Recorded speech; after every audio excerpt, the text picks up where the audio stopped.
Hey, Daisy Ray. It's time to do book club. Come get your toy and do book club with me. Come on. Come on. You don't want to read your book? All right, we got a new book today. It's going to be good. You're going to miss out. Even with your toy? I guess I get to keep it. All right, I guess I get to keep the alien toy because she doesn't want to come play. All right, hi guys. Welcome to Reading with Ray. I'm Renee.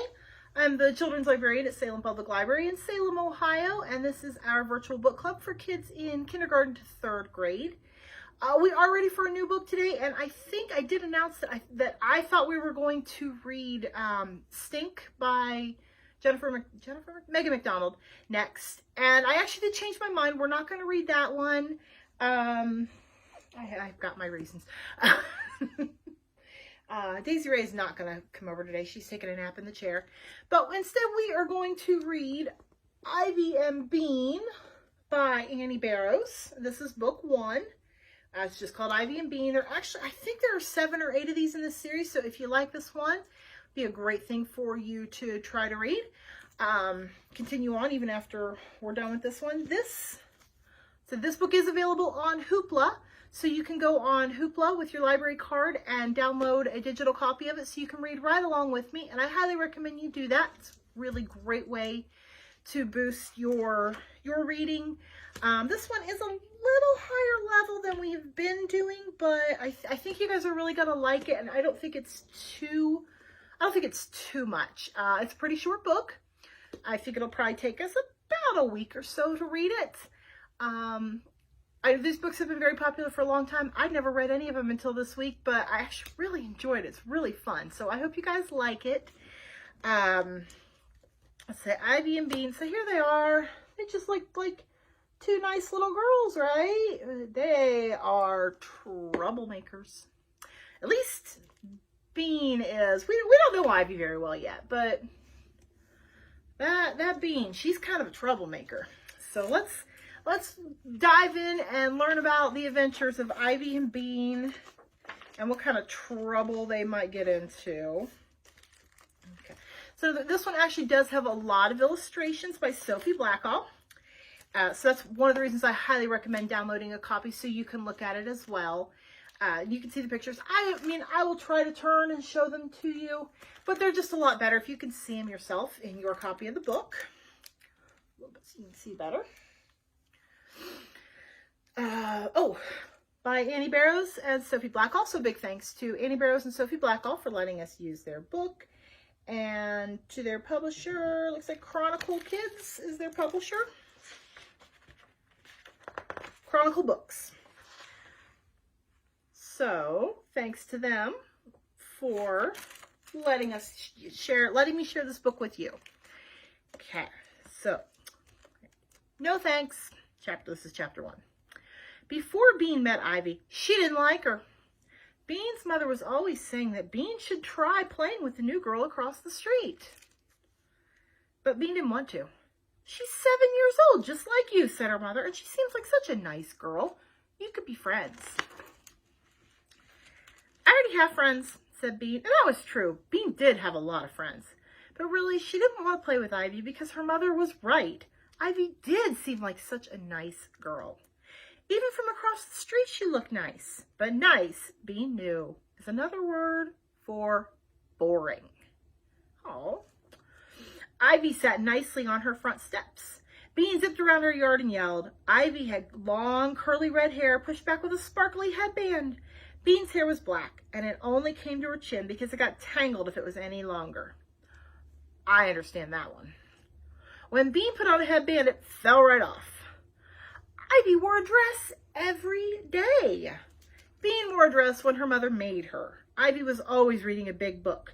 Bean never read big books. Reading made her jumpy. Bean was sure that Ivy never stomped in puddles. She was sure that Ivy never smashed rocks to find gold. So here's Ivy reading her big book, wearing a dress with her pretty sparkly headband. And here's Bean. Well, her reading's not going so well considering she's upside down.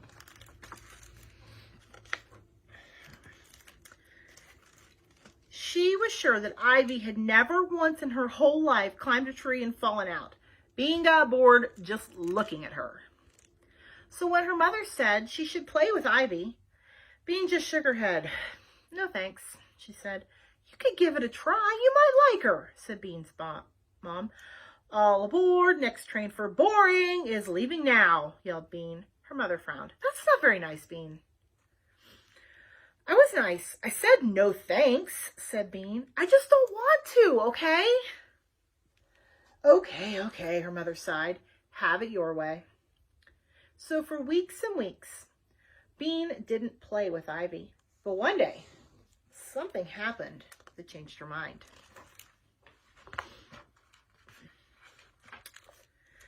Chapter 2, Bean hatches a plan. It all began because Bean was playing a trick on her older sister. Bean's older sister was named Nancy. She was 11. Nancy thought Bean was a pain and a pest. Bean thought Nancy was a boogerhead. Ever since she turned 11, Nancy had been acting like she was Bean's mother. She ordered Bean around in a grown-up voice. "Comb your hair. No more pretzels. Brush your teeth. Say please." Big sisters, we have a way of being bossy. Yeah, we just can't help it. It's just how we are. I should know. I have 3 little sisters. Bean's mother said that Nancy was going through a stage. Bean knew what that meant. That meant Nancy was bossy. Bean also knew that nobody likes bossy kids, so she was trying to help Nancy be done with her stage.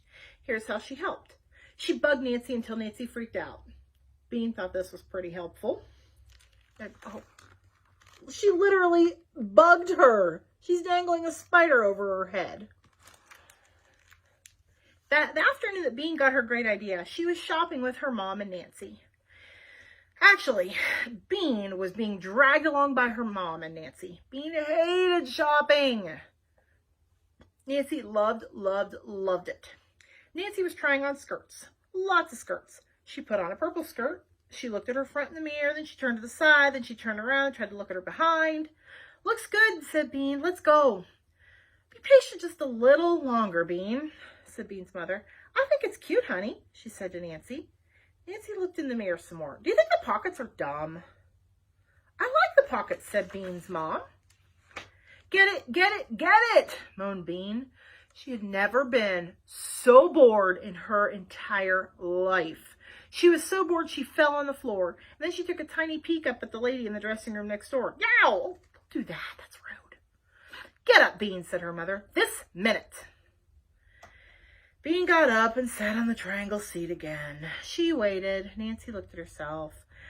"I kind of like it," Nancy said, "but it costs $40, and that's all my money. I could get 2 shirts for $40. "Don't be a tightwad," said Bean. She had just learned that word. It meant someone who didn't like to spend money. Well, you know, when you don't have a lot of money, you can't spend a lot of money. "Don't call your sister a tightwad," said Bean's mom. Bean saw Nancy's eyes looking at her in the mirror. "Tightwad," Bean mouthed without any sound. Nancy's eyes got narrow and so quick that their mother didn't see. She stuck out her tongue. Then Nancy turned to their mother and said, "I think the skirt costs too much, Mom. I think I'd rather try on some tops." Bean knew then that Nancy was being slow on purpose just to drive her crazy. Bean thought about kicking her in the shin, but then she got the idea. It was a great idea. It was also a helpful idea, one that would teach Nancy not to be such a tightwad, and best of all, her idea would make Nancy freak out. "You'll be sorry," Bean mouthed to Nancy. Ooh, they are making some mean faces at each other.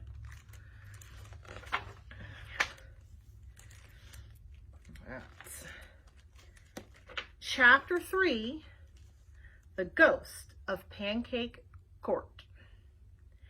Bean was hiding inside a big round bush in her front yard. The bush was right next to the sidewalk, and it was very scratchy and sticky inside. But Bean needed to be in the bush for her plan to work. And here's how Bean's plan went. She took a $20 bill out of Nancy's purse and taped a long thread to it. She put the $20 bill on the sidewalk, then she held on to the other end of the thread and climbed into the bush. Nancy would be coming home from school soon. She would see the money on the sidewalk, She would bend down to pick it up, and Bean would quickly pull the money away. And then Nancy would freak out. Bean could hardly wait. There was only one problem. Nancy didn't come. Bean sat inside the bush for a long time.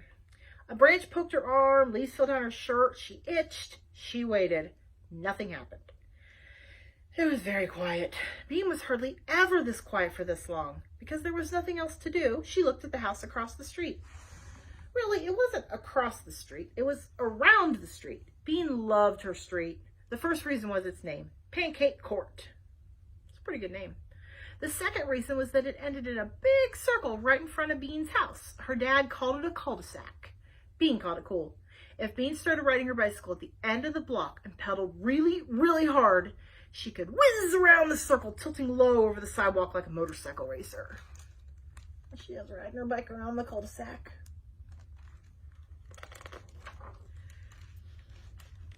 Slam! Bean looked up. She saw Ivy come out onto her front porch and plop down on the top step. Bean squinted at her.